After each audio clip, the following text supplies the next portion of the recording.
start from the very first question. August 28th. Okay. How do I roll safely with guys who are younger, stronger, and more powerful and don't understand the terms flow roll or easy roll? Just say no. Yeah, I heard it. You can just say no. You can just say no to the bad drugs, right? Ultimately, your training is your responsibility. So being able to say yes or no to your training partners, hopefully you're in like a really supportive, cool dojo where people aren't trying to tear each other's heads off. But every once in a while, you get someone who's either in a mood or they're just, they lost at a tournament and they want to prove themselves, whatever it is. And, you can even bow out mid-roll if you're like, this is not working. This is not working. No disrespect, this isn't working. I'm not really feeling this. It's more of a me thing than you thing. And you can, right? We've all rehearsed those lines, right? But, and there are every day is different. I think you need to give yourself permission to feel like, hey, some days you're feeling good, you're feeling, strong, and you want to engage with people in a really athletic manner because you want that personal challenge. And other days are different. You want something light and flowing, and you can either turn those guys down. You don't need to go with everyone. It is healthy, ultimately, at a certain skill level to be able to deal with challenging partners and opponents. And sometimes those guys might strike a little bit of fear into you. You're like, oh, I don't know if I want to go with them. But it's good for you to go with them. But you certainly need a level of skill where you have the answers to be able to engage in the physical debate. And if you don't have those answers, maybe you don't take up that debate on that day. Yeah. Very well said. I mean, I don't have much to add to that. It's your body. You only have one, And I'm as guilty as anybody. My attitude up until very, very recently was I'm going to roll with anybody, especially as a black belt, like I should be able to handle anybody, But at some point you say, okay, I don't have to prove that to anybody at this point, and I got to protect my body because I only have one. It's totally okay to stop mid-roll. I told it, my son Jordan was training with this just beastly, we know those guys. They're just built different. They feel no pain. Right? They'll just tear on limbs and pull them at weird angles. They just want the tap. They have no idea. They're knuckleheads. They're, the prototype. And he was dealing with this guy the other day, and he's like, man, and I said, dude, you can stop the roll, mid-roll. You can say, listen, this is just not how I want to roll today. It's all good, so, yeah. Yeah. You definitely have to think about long-term, right? I'm 50, I've been in the game a long time. Ultimately we kind of do this for self-defense, although that really drops on the priority list after a while, because you know how to defend yourself. But if you're so banged up from training that you couldn't defend yourself in the street, right? That's not really squaring. Yeah, let's hope we don't get mugged after class. You're heading to the car, right? What's funny? Exactly. So last year I went to a jiu-jitsu event, and my girl Sandra, she dropped me off, and then she came back to pick me up. So she's waiting in the parking lot, and a stream of guys were coming out from this jiu-jitsu thing, and every single one, as they got in the car, was like, oh. Yeah. And then I came to the car, and she was just cracking up. I'm like, what's so funny? She goes, there's a noise that you guys make after training. Okay. All right, so we go on? Yeah. Okay, next question. What are the best strength training routines for older grapplers? Strength training, older grapplers. There are different modalities. And I think in the path of jiu-jitsu, you're always looking for that edge, And like, what's it going to be? Oh, it's kettlebells. Kettlebells allow me to stack. Oh, that's the magic answer. Yeah. Or it's like, oh, it's Olympic lifts or whatever. You know, I think if you do a little bit of everything over time, your body acclimates and takes a little bit of that strength development, and then you can port it over into the next thing. Over time, like back in the day, it was like, oh man, it's got to be free weights or nothing. Machines are for girls, or you know. And I've met some, you know, professional bodybuilders and some really buff guys that are like, no, I only do machines now.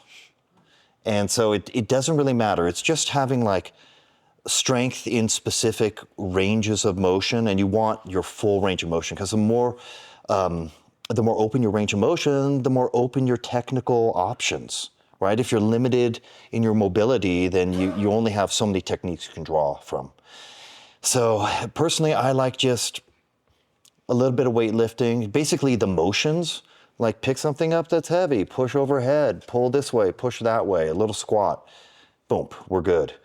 And then I also like to mix in Ashtanga yoga, because you know, we're always like this in jiu-jitsu. And if you're on top, you can expand your chest, but being able to like hit like kind of like the cobra pose is really good for your spine, and we need a little bit more of that. So I always recommend yoga. I like Ashtanga because it's a set of sequences. It's a sequence of poses that you repeat. So you do right side, left side, so you do your own kind of diagnostic. And so you're like, oh, I'm really tight. Oh man, I messed up my back yesterday. I'm really tight on that side. And then you can check in with yourself, and you know when you're getting tight, and you know where you're limited. And so then you're aware when you go into training. So I think doing a little bit of Ashtanga, and I'm going to show one thing I picked up in tomorrow's session. One thing I picked up from Ashtanga that really helps. And, you know, body weight stuff, you know, sample it all. Mm-hmm. You know, jiu-jitsu at its core is just a movement art, right? All we're doing is moving our bodies. Sometimes you're moving your opponent, but it's you moving yourself into a position where they're weightless and you can move them, right? So you're moving yourself. So the question to me is, what will facilitate you being able to move better than not better? Well, you can attack that from a whole bunch of different dimensions. One is your weight, right? If you're carrying around a lot of extra weight, you're not going to move well. If you're rigid and inflexible, and we all sit at our desks all day, we all have rounded shoulders, we're all kyphotic, we all have shortened hamstrings, we're all doing this, right? Okay, well, that's not good for movement. And so maybe starting with the goal and then working backwards from there, because a lot of people are like, oh yeah, you know, gotta deadlifts, gotta do, if you're not doing deadlifts, you're not, you know. Well, wait a second. Every lift, every modality is intended for a purpose, just like every martial art is intended for a purpose. So start with the goal. The goal is mobility and longevity, right? So work backwards from there. And personally, you know, I'm not into heavy. You know, my joints are not that great anymore. You know, I struggle with neck issues, I struggle with back issues, shoulders, like it's just the joints wear out. So for me, the heavy lifting, that's too much. You know, so a little bit of resistance work, calisthenics, body weight work, that's just easier on your joints. You're just moving yourself. And that kind of mimics what you do in jiu-jitsu, especially moving from the ground to being up, to coming down, moving in the vertical planes. Those kinds of movements I think are very powerful and very good. So that's how I would answer that. There's a million ways to work out. You got to become an expert on your own body, right? No one can tell you, you know, I mean, they can tell you stuff, but ultimately you have to be an expert on you and learning what it is that you need to do to be able to move in a way that lets you train jiu-jitsu. You have an right? opinion on CrossFit? Minus the trademark. No, I love kettlebells. I have Olympic rings hanging in my living room, which is absurd. It's literally, you walk into my living room, and this guy, Michael, showed up with a ladder one day, and I got these two big the circular bolt things. We bolted them into the wall. So, you know, I've got rings, and my shoulders feel great right now because I've been doing a lot of ring stuff. And I do kettlebells, and I love it. But I don't, you know, CrossFit is all about the PR. You know, did you push harder today than yesterday? You know, and that doesn't work for us. You can't just hit a PR every time you train, or you'll break yourself. You know, and if you read like Dan John, who's an older, you know, coach, weightlifting coach, you know, really high level guy, he still trains, but he says, man, I have one good workout every month, maybe if I'm lucky, every 6 weeks, I have a workout where I feel like, yeah, I'm doing good. The rest, I'm just kind of half-assing it, going through the motions just because it's good for me, you know? So all that stuff's great, but don't get into the mindset that you got to be better today than yesterday and all this kind of, yeah, we're not 20. You can't. I wish I was, man. Yeah. I would love to just go for it, you know, but you can't. I think with CrossFit, if you're doing CrossFit, most of those guys are just doing CrossFit, right? And it's really difficult to do jiu-jitsu and CrossFit at full intensity. Like one has to take, you're gonna have like one full power discipline, and then everything else has to supplement it, and you gotta check yourself. You have to like not let your ego write checks that your body can't cash. And if, you know, I've had a buddy who's a professional mountaineer, and he was doing CrossFit really intensive kind of early in the early certification days. And man, he went from feeling like amazing with CrossFit and keeping his regular schedule to feeling super weak because he was just overdoing it. But the CrossFit people, it's like that's their thing, and they want you to, you know, especially doing stuff under, you know, where you might lose form for time. Yeah. That can get a little wacky. Personally, I think the weight room is, I'll tell you, I tweaked my back like last week. I did a leg workout, and then I was like, I'll just do a couple deadlifts. And I went over and I just went, oh my God. And I was like, don't look weak, put the weights back, right? And I hobbled out of there with no real dignity. And so, you know, I think the weight room is more dangerous, especially at our age, than the Jiu-Jitsu Academy. Because when you're young, you're learning how to use your body and you're seeing what your limits are. So that's why the young guys are like, yeah, I want to feel that. I want to compete and have guys that beat me. I want to see what my limit is.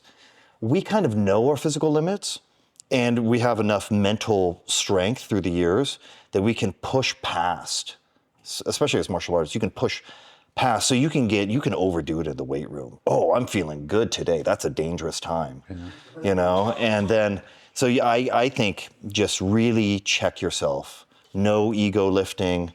Strength training is important, but you just have to moderate it so that you can have jiu-jitsu as kind of your longevity discipline. Okay, shall we move on? All right. The next question is, over 40, taking care of the body outside of jiu-jitsu. I struggle for days after a hard roll.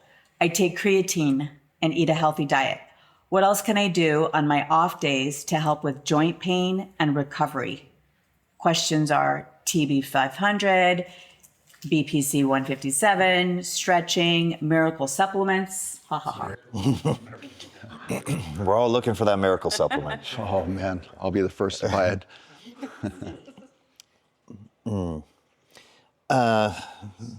Recovery. You know, yeah. I mean, we're all into optimization. Otherwise, we wouldn't be in jiu-jitsu, and we definitely wouldn't be here. You know, this is an environment, a rare environment where you can really make some massive gains. And of course, we want to have an optimized diet. I think having a colorful, healthy diet is the most important thing. Yes, creatine is good for cognitive benefits, good for cell hydrolyzation. I mean, all that's good. When I turned 50, I was like, I got approached by this supplement company, and they were like, oh, peptides. And I was like, let's just see, because I never did anything like that. And then somebody noticed, like, dude, you look way better, like thicker. And I was like, oh, nice. Let me just go all in. Let's go all in. Yeah. So, you know, I in January I started doing TRT, and I've been doing the BPC 157, and that's good. But like those, if you're taking a recovery peptide, you have to recover. You can't be working out hard. You got to give your body the time for it to heal itself. So when you're doing supplements, I think it's important to give yourself the right kind of rest, dial in the sleep. There's no magic pills. I think massage is that's magic. They're reaching spots, doing things you can't do. Massage is really good. If you need a chiropractor, go. I'm not super into them these days, but sometimes we get crunched and twisted unnaturally, and you need someone to unpop you in the right direction, a specific direction. And I think if you can work a hot tub in there too, if you can do a hot tub before class, that's really warming you up, internally in a nice way. Yeah. To me, it's joint inflammation. I think is a lot of times what happens. We train jiu-jitsu, and we're using our hip flexors a lot. We're doing these motions where we're just crunching in weird directions and all this stuff. And then the next day, you're just walking around like a zombie. You just can barely move. But it's inflammation. Those joint capsules are inflamed. The muscles are overworked. The tendons are stretched. Everything's kind of. So the question is, how do we deal with that stuff? And I'm trying to figure it out myself. I don't have it figured out. But unfortunately, part of the answer is I just can't push my body as hard as I'd like to push it. This is my sadness, really, because I love jiu-jitsu and I love to roll more than anything. But every year, it just gets harder to do a lot of rounds in any given session. So you have to, I think, find what is the tolerable amount of inflammation the next day or just kind of feeling sore that you can handle, because there's going to be some. You're always going to be sore after training, but can we sort of minimize it to where it's workable? We can work with this. I'm not destroying my body. And maybe that means roll less rounds. I feel like a pussy saying it, but if I do 4 rounds, that's enough these days, which is crazy because I'm the guy that wanted to roll every single round, But think about it, 4 6-minute rounds, that's 24 minutes of anaerobic work. Talk about a CrossFit workout, that's a CrossFit workout, 20 minutes, done, boom. That's what we're doing. So that, and then monitoring how you're playing jiu-jitsu. Are you really tense all the time? Are you doing certain patterns? We all have patterns in jiu-jitsu. We all pass to one side, we do certain things. I've got some neck issues on this side, and I've analyzed why, and it's because I tend to be on this side more than that side. People tend to try to choke me more from this side. I have certain ways that I defend, and I end up on this side more. So kind of analyzing all that and thinking about, what am I doing to my body? Why is it so sore the next day? And then figuring out, okay, maybe I need to do a little less with my legs, a little less here, dial down the intensity. It sucks because we're all competitive. We all want to hammer hard, but you got to kind of find that sweet spot that lets you keep playing this game without just destroying yourself, because you will destroy your body. If you just hammer hard, you start in your 40s, 50s, and you're just going 100% every night, 12 rounds. In 10 years, you're broken. Yeah. You're totally broken. I like that you brought up the number of rounds, because that's something that really modified. I was like, no, I have to do every round, show up, and when I'm exhausted, because then I can really show my true technique, all of that. But now I just look at each round differently. Like the first round, that doesn't even count. That's just flowing. That's just moving. Defensive, I'll tap, whatever. And you pick the easiest guy, the mellowest. Or someone you trust. The first round. Yeah, and then second round, that might be a real round, but I'm still trying to keep that and extend. Third round's a real round. Fourth round, that's a real round. And maybe I call it there. Sometimes I ask myself, oh, should I do one more? If I'm asking the question, I probably shouldn't. So, and it might be 3 rounds, it might be 5 rounds, but when I get into that, I'm somewhere and I just kind of get caught up in it and I do 7 to 9 rounds, I will hurt the next day. So, maybe pulling back just a little bit. Maybe don't do that extra round and save a little bit for the next day. Good. Okay, next question. At my academy, I have a couple of highly athletic, aggressive instructors who show techniques that are way beyond my athletic ability and my body type. How do I be respectful to the teacher, but knowing this will never be part of my game due to my age and body type? Signed, everybody. Yeah. Oh, I mean, there's a lot of things that are not going to be part of your game, but I think it's, you know, a sign of respect to just kind of go through the motion and play around. We want the neuroplasticity. We want to be able to challenge ourselves. You know, during the privates today, I was like, no, you got to do it on the other side too. You know, don't just do it on the right side. It's good for your brain. So these are movement patterns that maybe you're not using and don't think you'll ever use, but that's okay. Kind of go through it. And you're totally in the right to ask for a modification. Hey, you know, I don't know if I'm going to be able to do that. Do you have a modification, or do you have another way of doing that might fit my body type a little better? And that's good. And that's also good for the teacher, you know, for them to,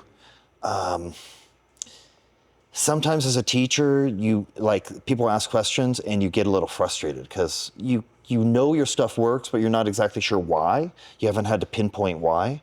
So it's good. You're not challenging them. You're just asking them to clarify, and it will make them go deeper in their knowledge to be able to explain that and create a modification.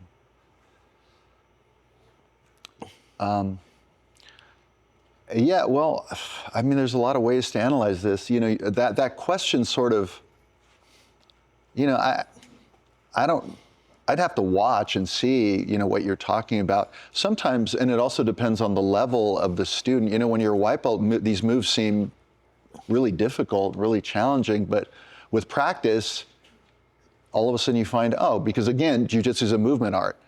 And as you get better at moving, you can do things that you didn't think you could do before. So that's perhaps one element of it. Or the other side of that equation could be, is this the right school for you? If it's a really young competitive instructor who feels no pain and wants to make a name for themselves in the competition arena and wants those medals on the wall and all that, and you're a 52-year-old guy, that's probably the wrong environment for you. You know, because you're training, you know, that will attract the kind of training partners that have that guy's values. Every school has a technical influence and has a cultural influence. And those things have to be aligned in terms of what you need out of the art. You know, so, yeah, and it's okay to tell your instructor, listen, those forward rolls, those backward rolls that we do every day in warm-up, I can't do the Granby rolls, I can't do that. You know, if there's something that you can't do, you're the customer. I've said it before many times. We think we've joined this team and we have to, you know, till we die with the team and all that. But you're the customer. You know, the jiu-jitsu training should build you up in a way. So there's a lot of data points there that you could kind of look at, I think. Okay, moving along. So this next question is directed to Roy. I'd love to hear some highlights and stories from Roy's new Groundswell book. And would absolutely love to purchase a signed copy. Hey, okay. Well, it so happens he has one in his back pocket. Okay, so a couple of things. I've been working on this Groundswell book. For those that aren't familiar, we're interviewing first-generation BJJ pioneers that brought it to the country. Basically, when they had to get to here in the 90s, and anyone after 2000 we're not really as interested in. And there have been, you know, some of these guys, their English is still a little rough. Like Joe Moreira, he is a master. He's a technical wizard. Mm-hmm. And his English has not improved in like 20 years. And my first teacher, Claudio Franza, also. I mean, the translation, like we record the interviews and then we have AI translations, captions generated, so we can transcribe them, and then we go in and, you know, some of the way they transcribe it like Jew shark. My Jew shark. What is that? My Jew shark. My judo instructor. Right. So I mean, it can be rough, and we've suffered through a couple. I mean, this last round. I mean, my partner, my business partner, and I, it took three meetings to get through one, because we're like, oh my God, it's a struggle. But we're making it really clear what their intent is, and there's a lot of care that goes into that. Pedro Sauer is amazing. He's got amazing stories and incredible English. And I mean, he was a really successful guy back in Brazil. He was a stockbroker. He was making tons of money.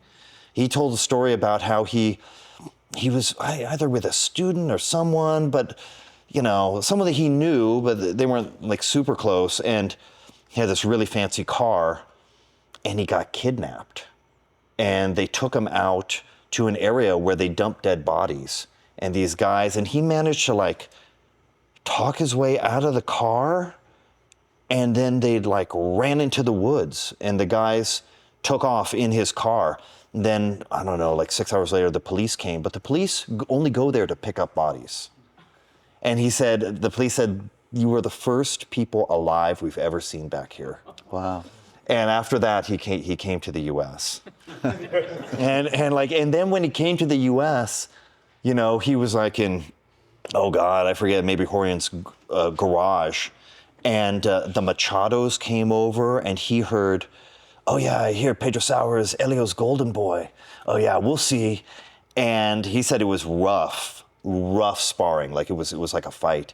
And that was the last time the Machados and the Gracies trained together, was that day he arrived. Wow. And, there's all kinds of interesting things like that. Also with Joe Moreira, like he trained with a guy named Isao Okano.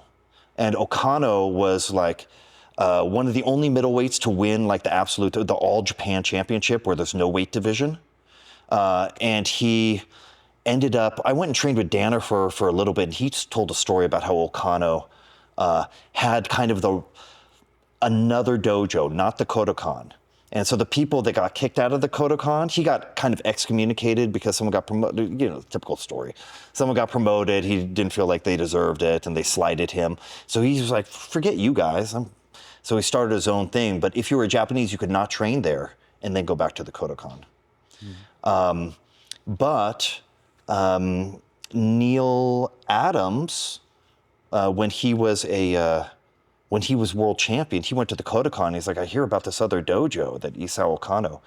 And so he went there. He got thrown a bunch. I mean, he entered, and Okano was like, oh, what is your level?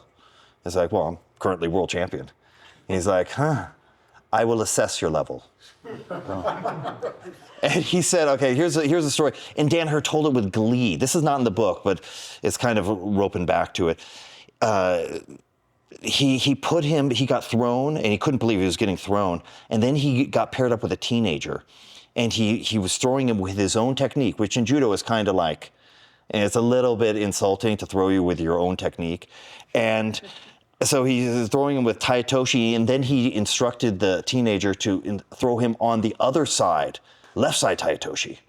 And Neil Adams was like, no, I will die if I get thrown. That's too humiliating. So he fought. In the last 15 seconds, the kid was frustrated because he couldn't throw him, so he switched back to right side Taitoshi, and threw him, and then stepped over his body. And Okano he said, come here. And the kid came up to him, and he went, and he broke his nose. He said, I said left side Taitoshi. Wow. And Danaher, I don't know, I think he imagined himself in that position. Yeah. Just for a second. He liked that. But Joe Moreira trained with Isao Okano for a year in Japan, like not really speaking Japanese. And he said that experience made him strong. So when he came to America, he was like, no, I got this. My English is bad, whatever. I can make it through. And it's interesting to know that I'm I started in judo, and then I got into BJJ, and that technical lineage is like, oh, I'm connected to Okano. So it's cool just to be able to recognize what these pioneers did, because dude, it was gutsy. Like a lot of they moved to a different country. They had to do challenge matches. Steve Maxwell talked about the last challenge match he did. He was 45 years old, and it was against a really tough wrestler that was a lot bigger than he was, and he only did it because Hoist was there that day, you know. And Hoist was like, "Oh, Steve will do it," and he did it, but it took him a long time. So I mean, those are some of the stories that we want to share in this new project. That's so awesome that we're hearing these stories right now. Yeah. I mean, I'm new to BJJ, and it's just so exciting to me. Just a little tidbit. Okay, next. Can I just say something? Please. Roy Dean broke my nose, and all of a sudden, I'm questioning everything. Right? It's technical lineage, brother. Right, apparently. Okay, and these last two questions came in today, and one was already asked, but I'll ask it again. Given our age as a group, what do you try to do to try to stay capable of practicing BJJ as you age overall? Anything else to add to that? I think just emphasize at first, as an athlete, everything's about the workout, the optimum workout, pushing yourself hard. Now it's more about the recovery. We know how to push ourselves. So just really prioritizing that. And if I'm not feeling good, I just won't go to class. Okay, today's an off day. I only do one thing. Either I lift weights, I do yoga, or I do jiu-jitsu. Just one thing per day, and that's it. Interesting you mentioned takedowns. I rarely do takedowns because it doesn't have to be your fault. Like someone can throw you and land on you weird, and there's kind of a little too much chaos with the takedown. So like I will still do. I took a private wrestling lesson from one of my friend's sons. He's a collegiate wrestler, and he's amazing. And we just do basic stuff, and then I do like some judo entries on him. He's young, and then that's good. Like I'm developing the skills, but it's in a super controlled environment with a trusted person. And having a trusted training partner. I was mentioning to someone like the rocket ship to really progressing is having a trusted training partner that you can do repetitions with, where it doesn't turn into a sparring match. Then you get the reps to program your body to get these fundamental movements in, and you can switch from technical option to technical option. And so just finding that, I mean, Mr. Harris told me, he's like, you want to get good? Get a good training partner. They're worth their weight in gold. Mm-hmm. And there's no age limit on that. We can get a young training partner, and it's even better because they heal faster than we do. Those training partners also help propel you on the days where you don't want to train. Well, he's there, I better go. So a lot of times having someone that you're sort of neck and neck with them, there's a motivator there, and you can utilize that a lot of times to keep training. Okay, the last question that we have submitted is, what was your hardest belt level to achieve? Purple. Definitely purple. Because you're learning, it's like driving a car. You're learning like, okay, clutch. If you're driving stick, you're learning the mechanics and coordinating everything. But at purple belt, you are driving the car. Now you start racing. Now it's more about, edging out other players, memorizing courses. It's a totally different thing. You're learning to drive, and then you're actually, but you have to do that before you can race. And the blue belt is, some stuff. But you're not really using momentum, timing, combinations, flow. It's not quite there yet. You're still assembling your game. And I remember I would wake up, I was in college, and I was like, push-ups, like I have to get that purple belt. Because the guys that were fighting the way I wanted to fight were purple belts, and they were killers. And so it wasn't clear until I really reached my teacher, Mr. Harris, who could specifically point out, okay, your hand placement's off, you need to use your legs more, and getting that training partner, we both got it. I got my purple belt, and then he got his purple belt because, I got better, and then I brought him along with me. And that was definitely the hardest one to get for me. Yeah, that's a weird question to me. You know, every belt has a characteristic to it. And, you know, the blue belt can be difficult. You're starting from nothing. You got to learn some things, and that's a challenge. You know, purple belt, you got to put it together in a cohesive way. That's a different kind of challenge. Brown belt, you got to start getting the tap and making things happen decisively, and that's its own challenge, you know. I'd probably say the black belt for me, just because I was 55 years old, you know. I started at 41. I quit jiu-jitsu in between because I kept getting hurt, and I persevered. And to me, you know, the training leading up to black belt was the most training I've ever done. The fact that I had to put together this demonstration that had like 150 techniques in it, and that was a lot of work. The other one seemed a little easier in comparison, you know, to me. Yeah. I mean, each belt definitely has its own challenge, and you have to kill your ego at every belt. Oh, yeah. It doesn't just disappear at blue. You know, no, it's still at black belt. It's still there. It's still there, and you have to like tamp it down, but it gets easier. It gets easier over time. Okay, we have a few minutes. If anybody has any questions, just raise your hands. Don't be shy. Okay, go ahead. You're Okay. Let's go with you and then. Yeah. Real quick, I mean, we're all 40 plus. If you have some type of current injury, raise your hand, or you dealt with a big injury. Raise your hand if you have an injury, current active injury. So my question is, what was your worst injury? How did you deal with it? How did it affect you mentally? What was your worst injury? How did you deal with it? And How did it affect you? how did it affect your overall game, or how's it affecting you now? So many. Yeah. Each one was hard. Like there were hard ones. Like I dove for a Kimura once against this big guy. And he just ripped up, and my arm went.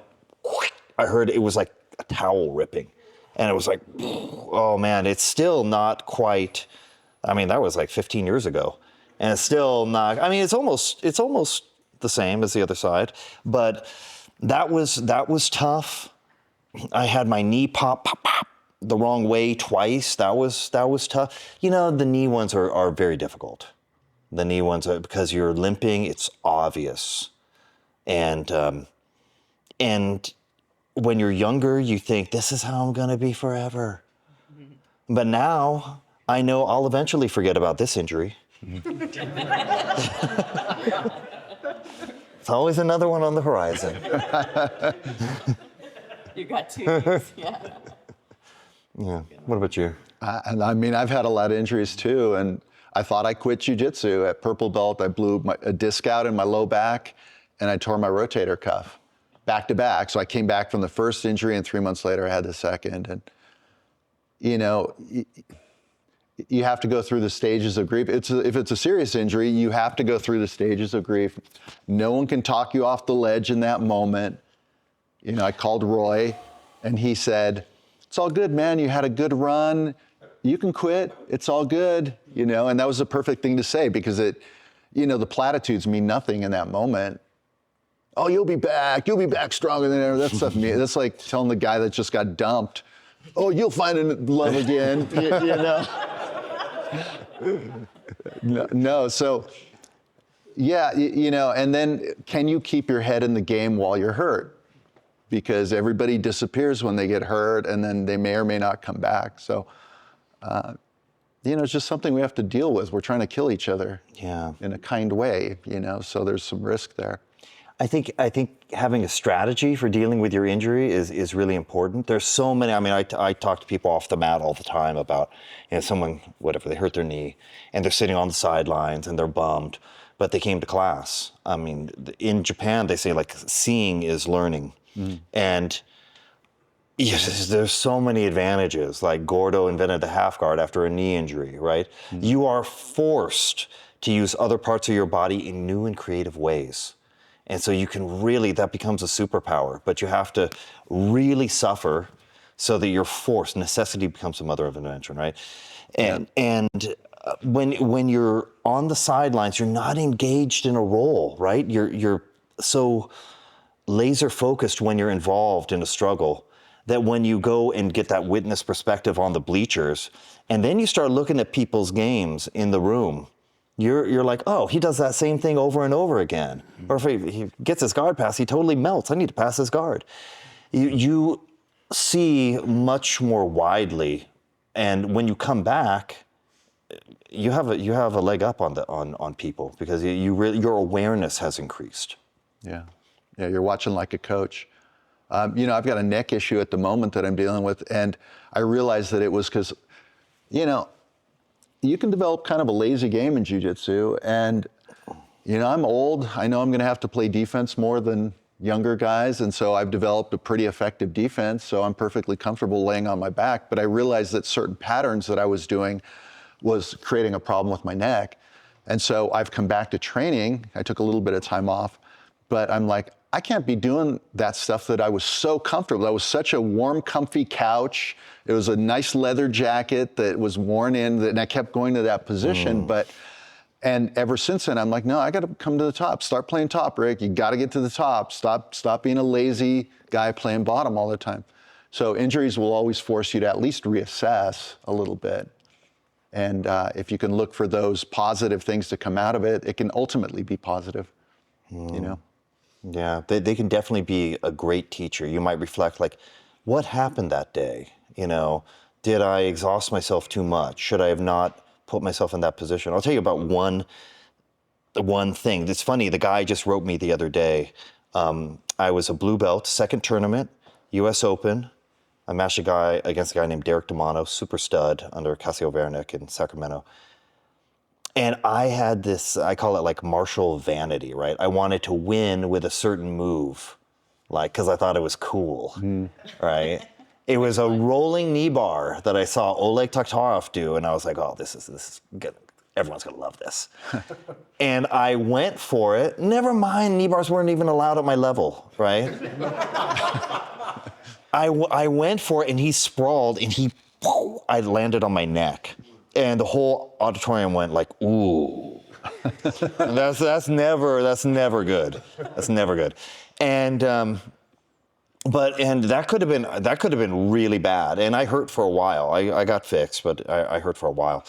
And I've never done a rolling knee bar like that again. I mean, like maybe if I'm on the ground, I might roll for it, but flying submissions, they can be really dangerous and dangerous for the other person. It could be dangerous for you. And then you put that in your combat database.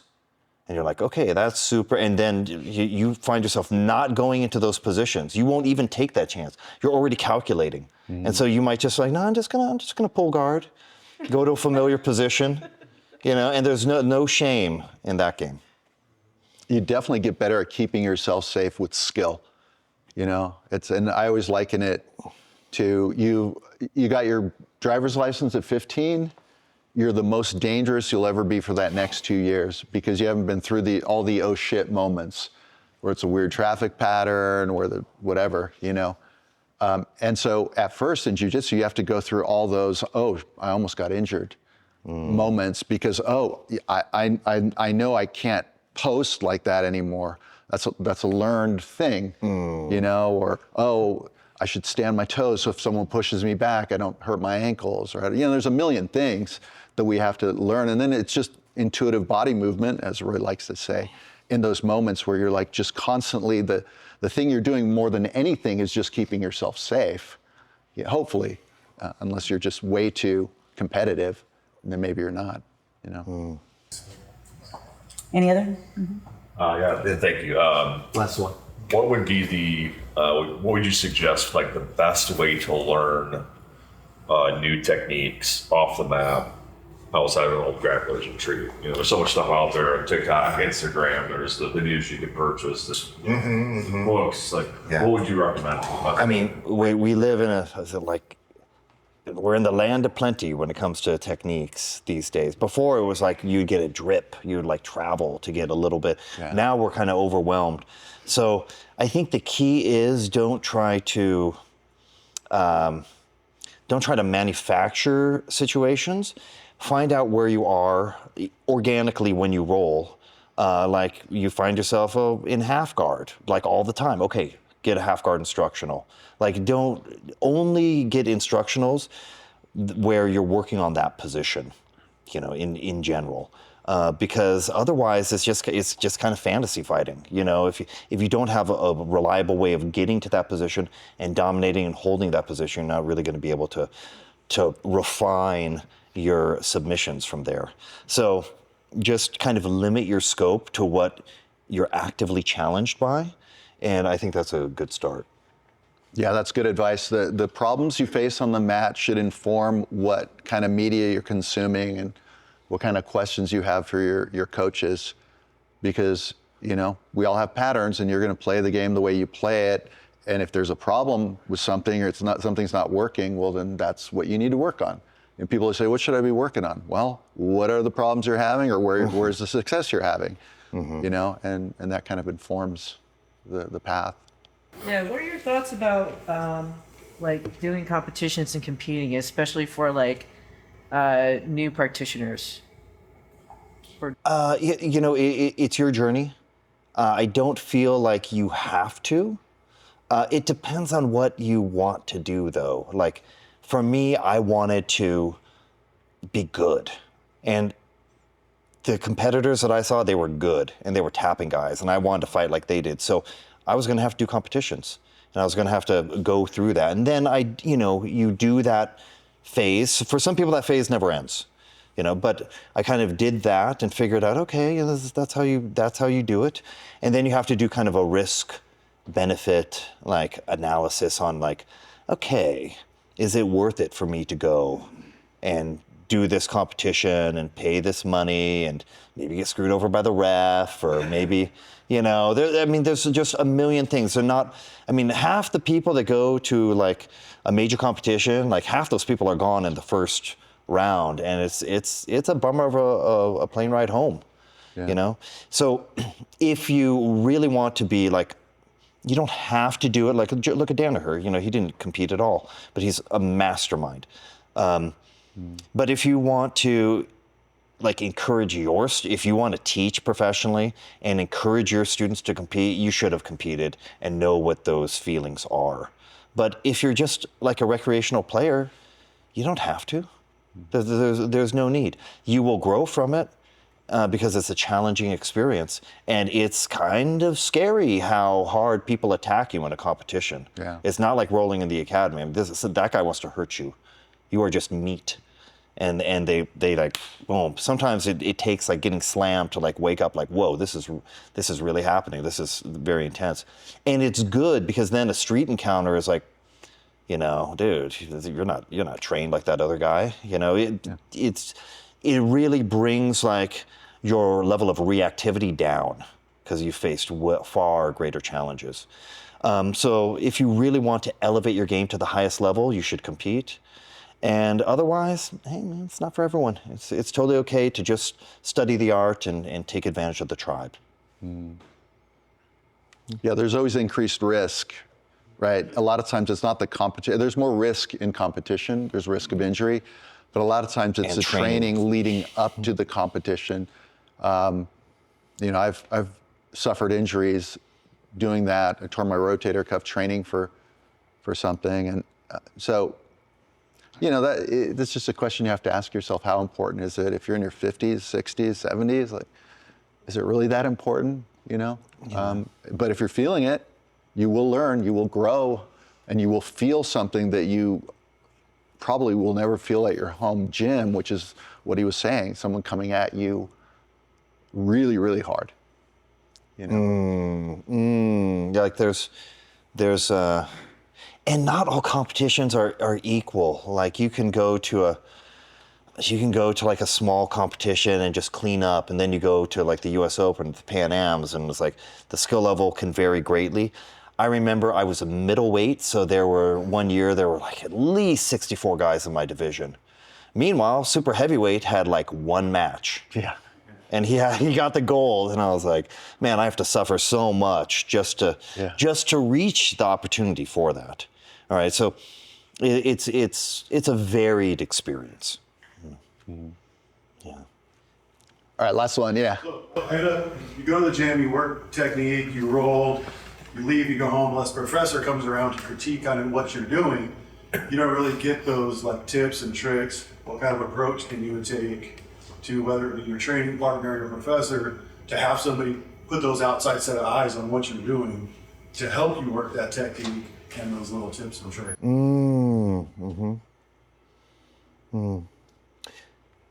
Well, I mean, one way to get an outside set of eyes is to come to events like this, right? And you're also getting to look at other games that come from other lineages, so it's like a really good cross-pollination. Private lessons can be really good. And if you want more attention, I would definitely invest in some private lessons. You get the feel of it. You know, it's often you can, bring in a partner, and that's good because you can see it from the outside and less wear and tear on the teacher. But then you also get to feel it from the teacher occasionally, and it's like, ooh, that feels different than how it looks. It's much heavier or whatever it is. So that's one way. But I think the metric is the efficiency in your movement. When you're drilling with someone regularly, to go from here to here to here, at first it's a lot of work to program your body to do that. But then you're like, oh, the hops are smaller. And then you're kind of like overlapping from one technique to another because you've rehearsed it so much and you know what their reaction's going to be. It's just like listening to a good album. You know the next song that's coming up. You've heard it so many times. Same thing with movement. So that efficiency really goes up when you're doing it right. And if it still isn't working, then, maybe get an outside set of eyes for a private lesson or something to tune you up. Mm-hmm. Yeah, that's all great advice. A lot of times privates, they're the best when you have something specific that you're, wanting to have some help with. But yeah, I would echo what the professor said. Yeah.